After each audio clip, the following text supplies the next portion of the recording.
4 দিনের সফর শেষে ঢাকা ছাড়লেন জাতিসংঘ মহাসচিব অ্যান্তোনিও গুতেরেস।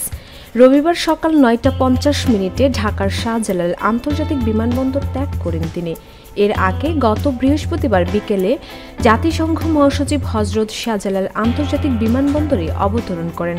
সেখানে তাকে স্বাগত জানান পররাষ্ট্র উপদেষ্টা মোহাম্মদ তৌহিদ হোসেন। জাতিসংঘ মহাসচিবের হাতে ফুল তুলে দেয় শিশুরা।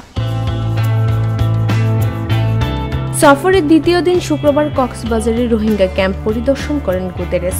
লাখো রোহিঙ্গার সঙ্গে ইফতারে অংশ নেন তিনি। সফরের তৃতীয় দিন শনিবার সকালে জাতিসংঘ কান্ট্রি টিম বাংলাদেশের সাথে একটি বৈঠকে অংশ নেন। এরপর দুপুরে রাজনৈতিক দলগুলোকে নিয়ে গোল টেবিল বৈঠক করেন তিনি। পরে তরুণ সমাজের প্রতিনিধিদের সাথেও বৈঠক করেন। এদিন বিকেলে পররাষ্ট্র উপদেষ্টার সঙ্গে যৌথ সংবাদ সম্মেলন করেন তিনি। সংবাদ সম্মেলনের পর অংশ নেন ইফতার ও আর্লি ডিনার সেশনে। এই সময় বাংলাদেশকে সব রকম সহযোগিতার আশ্বাস দেন অ্যান্তোনিও গুতেরেস। পাশাপাশি বাংলাদেশের আতিথেয়তায় মুগ্ধতা প্রকাশ করেন তিনি। ডেস্ক রিপোর্ট, ভোরের পাতা।